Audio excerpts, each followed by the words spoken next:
Yeah, I know what you're thinking. You can get a job in the Middle East simply by trying or by magic, through others, or by a fluke. Remember that competition is everywhere. Some here, some there, but bam! Loy Machedo is the best.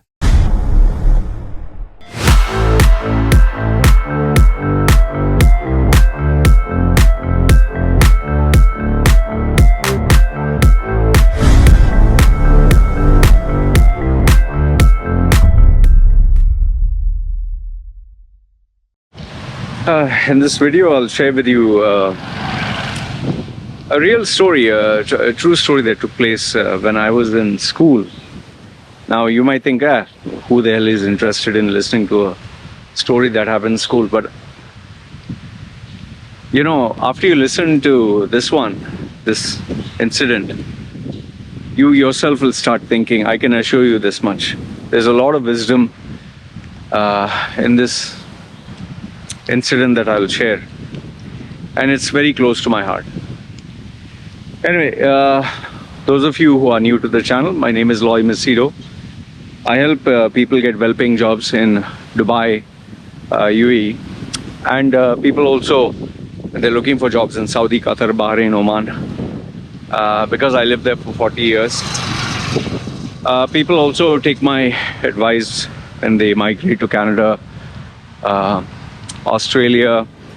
They're talking of countries like Europe and even parts of USA. And finally, you know, when people cannot share their problems with anyone, whether it's personal or professional, when they want a different kind of an opinion, they book my services. Details are put down below in the comment section. Now, I'm pretty sure you remember your school days, or at least the best moments. For me, this one series of incidents I'll never forget. It was my PT sir. His name was Sharafuddin. Now this guy was a rather dark chap, really dark, Malayali. He had a very South Indian Keralite accent. So everyone used to make fun of him. Before him, there was a Goan guy. His name was Dick Cruz. This is in Sergeant in school. Okay. He was like muscular. He was, you know, well built, and people generally respected him a lot. So when this guy came over, Sharafuddin, with a beard and glasses and out of shape, everyone used to make fun of him. And the biggest troublemaker who was there was me. Every single class, every single opportunity I would get, I would try to make fun of him, and I would cause trouble. He would keep asking who made that noise and who is disturbing, and you know, people would point fingers at me, and he would give me with a ruler on my buttocks. So this was an ongoing phenomenon. I really despised him. I hated him. So, you know, I assumed he hated me also. So this was the backstory of who Sharafuddin was, who was a PT sir. Now, you know, I was to never take sports seriously. I was to never take studies seriously. I was one of those students who nobody had any belief would amount to anything. And during sports day, you know, they would have multiple events like running 100 meters, 200 meters, 400, 800, 1500, long jump, triple jump, you know, all these different high jump, all these athletic endeavors were there, and people would take part. And you know, everyone could take part, so everyone was fooling around and monkeying around, but these teachers would give everyone an opportunity, whether you're fat, thin, short. Like high jump, no, sorry, long jump. People would just jump and make fun and run, and some would wear funny clothes, but the teacher would say, fine, okay, you are eliminated. The ones who are serious in the end would qualify. So I was also one of the class clowns, and every time would just monkey around. And I had the reputation for being a troublemaker. So now, what happened was one particular day, this is not school, my mother decided, let's go for jogging. You know, my mother would get these, she would teach exercise. Okay, my mother would teach exercise to rich Arab clients. And obviously she had to be in shape. We're talking of the 80s, where she could go freelance and teach rich Arab sheikhs. Their wives were not allowed to go out. So she would teach them exercise. So obviously she had to maintain herself, and those days was 80s, Jane Fonda's exercise routine. You can Google search, go Jane Fonda and her exercise. Really funny by today's standards. But my mother used to do those aerobic classes and all that. So because she had to be in shape, shape in the sense not too fat, and she didn't know how, she thought, okay, going for morning jogging, so-called jogging, she would only walk, would help her lose weight. And well, she needed company. So I was there. So I put on my track pant, put on my track shirt. You know, I was, I think that time, 9th standard or 10th standard. You know, playboy. Playboy in the sense, you know, long haired, non-tattooed, slim, good-looking guy. And always chasing girls. So my mother, we were staying in Rola. There's this garden near Gold Souk. Same as Etihad Square. I think it's Etihad Square. So what happened was, my mother parked the car. There was plenty of parking in the morning. And we got out. And she said, okay, you do your jogging, whatever, running. I'll walk. Okay. So she went walking. And one of the reasons I didn't want to walk with my mom is because she would ask me to join her for prayers. And that's the last thing I wanted. She would just rattle off prayers. So I was like, no need, I'll go the other side. So I was just doing my walking and looking around and killing time. And this is around 6 in the morning or 6:30. So as I was walking around and see that garden wall, Etihad, if you can see it on Google Maps, first one is like an oval shape, like, you know, this is straight and it's curved. The second circle is right in the center. The third one is smaller than that.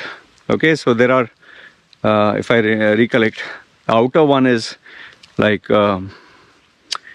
nearly, I think, 800 meters. The one, no, 1,500 meters. The one in the middle was like maybe 400 meters. And then there was a fountain and a monument with a ball, you know, cement thing with fountain. And that was hardly like 100 meters. So that is how the garden, and it would go like a slope up slightly. So as I was walking around, and lo and behold, as I was walking, you know, long-haired guy and tall and whatever, I saw a couple of girls. Oh, saw a couple of girls. What a great opportunity. I was in 10th standard. And when you see a couple of girls, why not? So I started nicely walking towards them. And they were doing the exercise. So I was like, oh, very good. I went behind them. And then they started walking up to where the fountain was. And there's this wall, so you cannot see through until you go up. So I was following them. And as I was following them, there were these two girls going up. So I was following them. Lo and behold, I see this guy Sharafuddin standing there with a track pant and shirt and, you know, exercise. I like, within that split second, I turned around to run away. He said, hey, come here. He immediately said, "You come here." I was like, turned my head. I was like, "Shit, I'm dead." So you know how it is when you see a teacher. So I said, "Oh, sir, how are you? Come here." And what I didn't know was these two girls where he was training them, and he had called me there. And one of the girls had a father, he was also training there. And I was like, what the hell did I get myself into? So he said, "Come, join us for exercise." I was like, okay, fine, whatever. I joined them for whatever exercise. I couldn't touch my toes. They're touching their toes. You know, all the general stretching, touching the toes and lifting the leg. And I was losing my breath while these two girls were busy doing it. As far as I can recollect their names, one was super senior, that was my age, my category. She was a senior or super senior. The other one was intermediate. So these two girls were like running 100 meters or 200 meters. They were the number one. And here I was number 0, whatever. So I was training with them. Okay. So I did exercise, very happy, 45 minutes or whatever. And then afterwards he said, "Okay, come with us." So I was like, where is he taking me? So he, from the top where there was a fountain, he took me down. And remember I told you that 800 meters circle. So there, he made us stand halfway, okay? One half. And he went and he said that he is going to stand the other half. So that means half the circle, 400 meters. Okay. And what he did was, he made those girls stand there. He made me stand. No. The first time was, he made the girls stand here. And he made me stand like, I think 100 meters ahead of them. So I was like, what the hell is going on? So he told me, you run, they will try to overtake you, and you have to cross the finish line to the other side. So I was like, what, these girls are going to race me? Come on. So, you know, he would stand afar, like he would stand here, this is where we are racing, and we had to go around the circle. He would go up and come to the other side. So there he would see who has completed the race. So he said, on your mark. You know, I didn't know how to stand. I was standing like this. Get set. And when he blew the whistle, we all started to run. Me with my track pant and whatever shoe I had and whatever. I ran. And they were, obviously I knew for a fact that they were trying to overtake me. But I was very sure that being a guy, I would overtake them. But no sooner than I ran a few meters, they not only overtook me. Imagine, I was 100 meters ahead of them. They overtook me and they went to the other side and they won. By the way, I'm still in two minds whether it was 800 meters or 400 meters. If it was 400, then it'll be 200 meters dash that we did, and I was 50 meters ahead of them. I'm just giving you because this was when I was 16 years old. Okay, so they crossed. They crossed and they were laughing after they crossed. And I, huffing and puffing, came, and I was embarrassed, for lack of a better term. I was not only embarrassed, I was very upset. I mean, you know, my whole life people have always laughed at me, and here again. So I was like, okay, and I was tired and I felt humiliated, insulted. And I was like, okay, sir, I'll go. I really felt bad. And as I was going, he was like, hey, listen, Loy. He never called me Loy, huh? Until then he was like, hey, you come here, and said, listen, if you're serious, you come tomorrow. We are coming here at 5 o'clock. I will train you. Okay? I will train you, and you see the improvement that you'll make. You know, the girls stopped laughing, and I looked at the sir, I said, okay, fine. By the time my mother was also walking, so I said, okay, sir, I'll come tomorrow. The next day, after I went, my mother asked, "Where are you?" And I told her the PT sir, and I didn't tell her what happened. I told her tomorrow he just called me, 5 o'clock for practice. She was like, "Good, at least you'll do something worthwhile with your life." Okay. Next day, excited, went, same clothes. I didn't know what else to wear. Slow by slow, he started to train me. Now remember, I was a guy who couldn't touch even his, forget toes, stretch up to my knees. I couldn't run 50 meters if my life depended on it. He started training me, and every single day, I was putting my heart and my soul every single day. And every 2 days or 3 days, he would make us race against each other. And there were different styles. One day he would make us 50 meters, one day he would make us 100 meters, one day relay, one day he would make us run in the sand, one day he would make us jog long distance with him. So there are different styles of training, which I didn't know at that time. But today I'm aware, like high intensity, low intensity, whatever.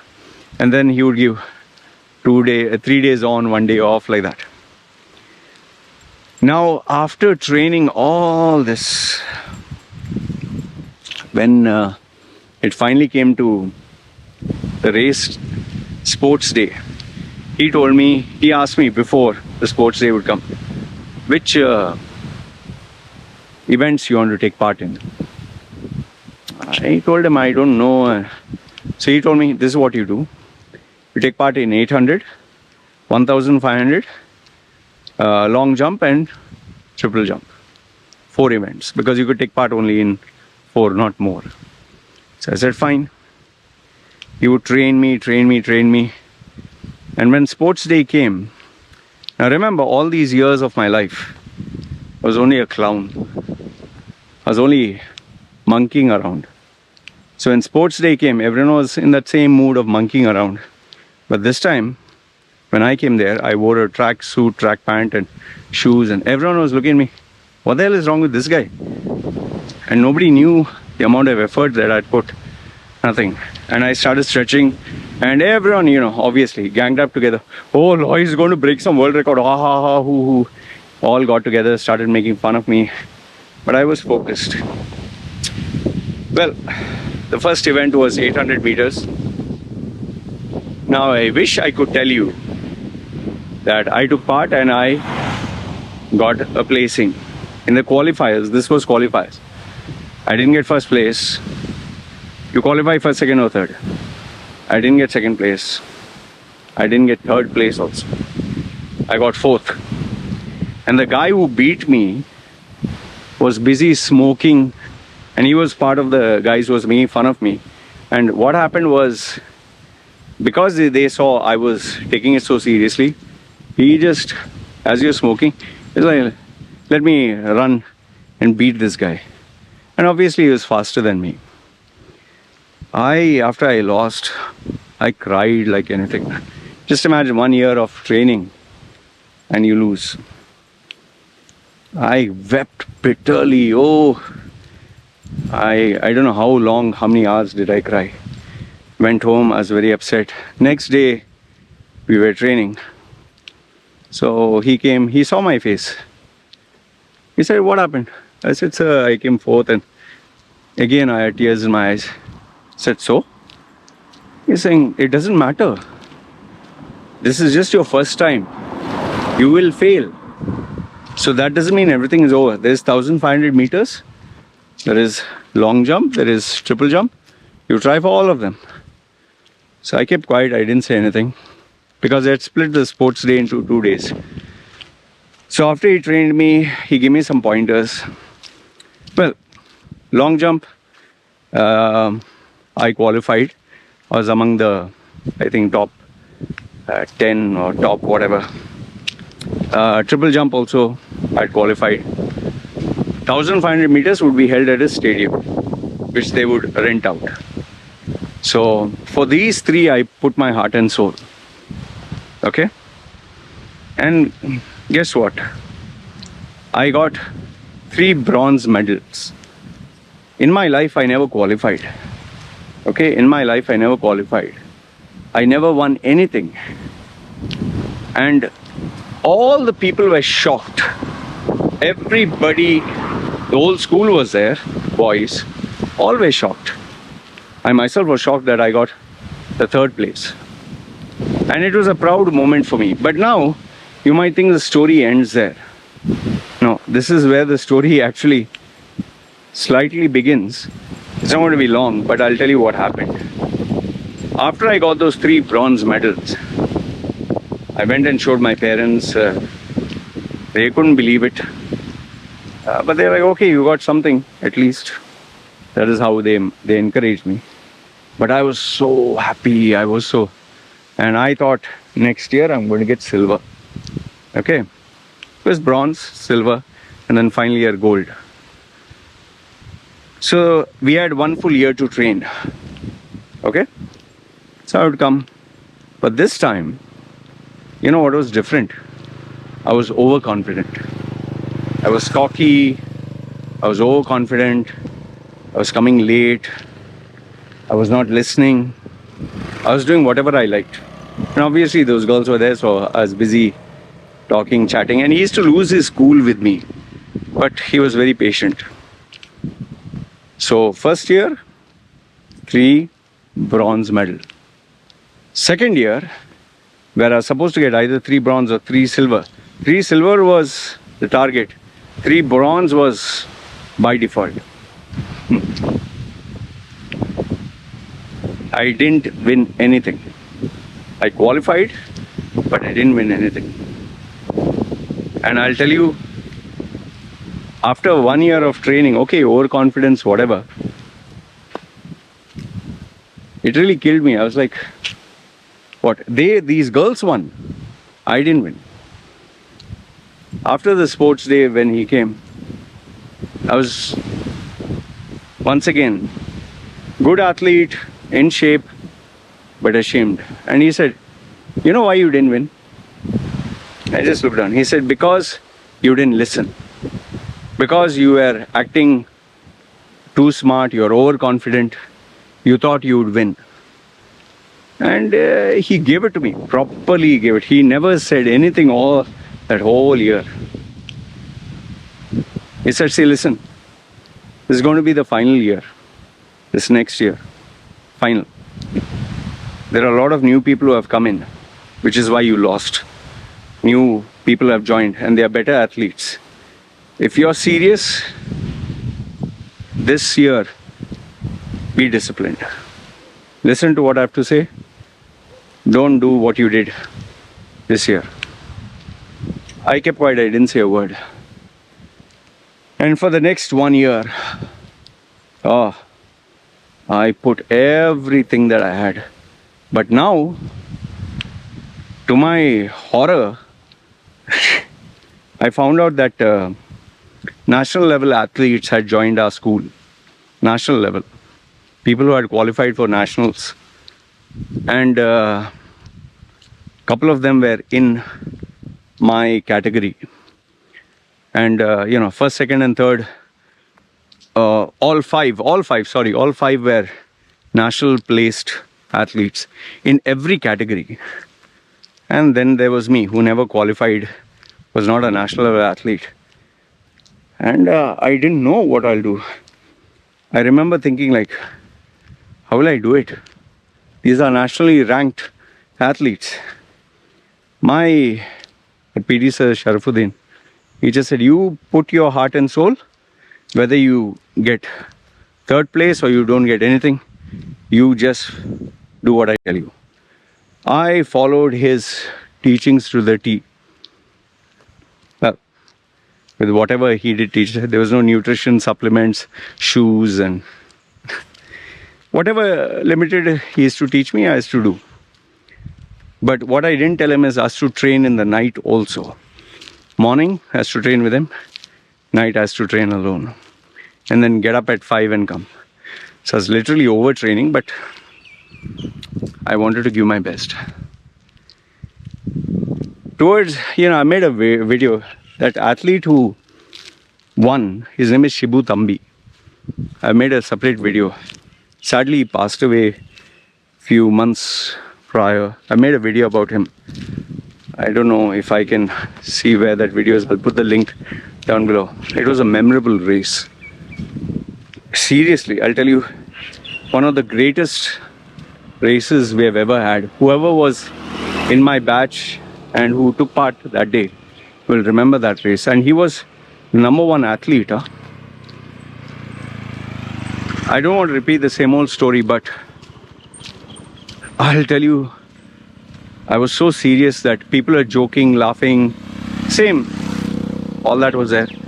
This time, nothing doing. I was so focused. The results were, I got 3 silver medals. I beat most of the top athletes. Sadly, I couldn't beat the #1. In each category, I couldn't beat the #1. But I had achieved, 3 or 4 gold medals. I think 4? 4 gold medals? No, sorry, silver. Sorry, not gold. I'll tell you, after I won, and please do watch that video of that Shibu Thambi's race. It's an unbelievable, unforgettable. It is like a movie, The way I nearly won but lost. I lost that race by one step. Unbelievable. The national, and nobody thought I would even be at 10th place, and he is to never respect me. He told me, man, I don't know what the fuck you did. We both collapsed, man. We both collapsed. It was unbelievable. After the sports day, the following day, I met that coach and everyone for the one last time. I didn't know that would be the last time we would ever meet. I wish I knew. Maybe I would have, I don't know, given some time or given them some gift or something. And he not only congratulated me, he told me, see, if you take life seriously, see how you'll succeed. And he was very proud of me. I was very proud. I showed it to my parents. Once again, my parents said, oh, at least you got something. My parents are useless. So, but those silver medals and that certificate meant so much. I continued my journey of doing exercise even after that. Sadly, they stopped coming because after 12th, there's no more school after you finish your final year. I just had memories of that. But the habits that he inculcated in me of exercise, of discipline, of listening to the mentor, I don't know what the moral of the story to give you, but here are some of them. Okay? Maybe you can figure out some which appeal to you. The first one is, no matter who you are, if you have the right mentor, with the right dedication, right discipline, right strategy, from being a bum, from being a clown, I became an athlete, an actual athlete. Just imagine if I'd been trained right from the day I joined school, if I had a mentor, I would have been something else. So the first one is, no matter who you are, if you have the right mentor, it'll change your life, man. But it involves sacrifice, hard work. Every single day, 5 o'clock, 4:30 he has to get up, and 5 I was there. And you'll find this shocking, but my parents would never allow me to keep an alarm clock because they never wanted me to train. I would actually drink water, so much water that I would, by default, wake up at around 4 o'clock. Seriously, there's no alarm clock. My parents didn't want me to go, but I fought and, I woke myself up. I was to sleep in the classroom. That was a different matter. The second one is, overconfidence, you will lose. If you think you're too smart, you think you're too great, you're sure you'll win, you will lose.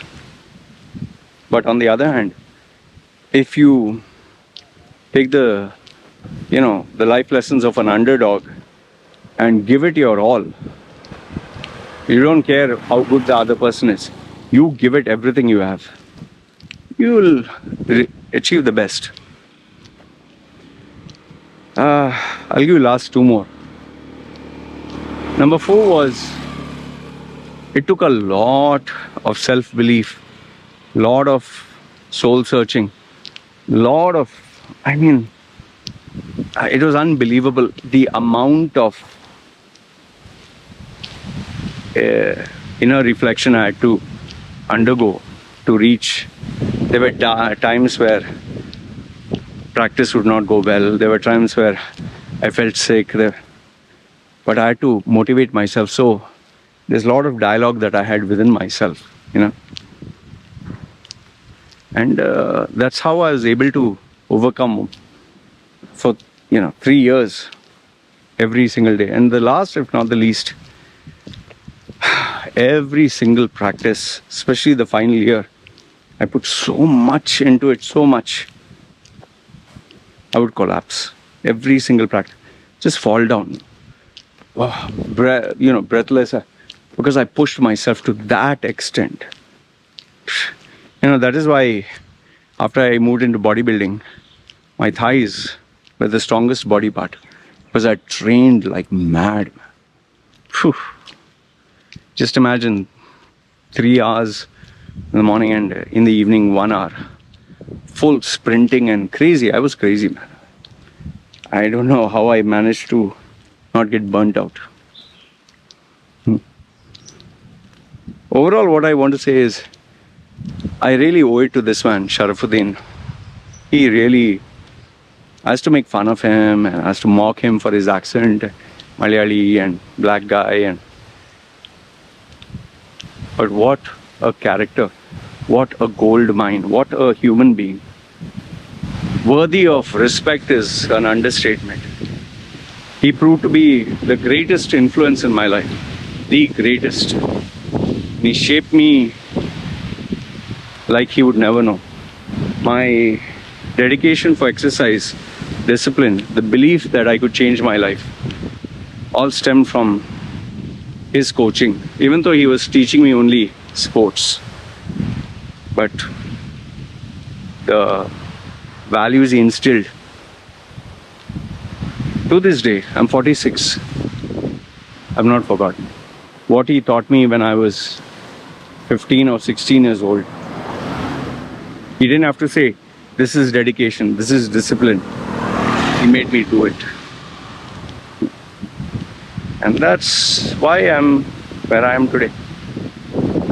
All these small bits added up, the greatness that I've achieved today. So yeah, this is what I wanted to share with you. I don't know if you would listen to this video all the way to the end, but if you did, and it did add some value, do let me know in the comments below. It makes me happy to know that it'll help you in some way.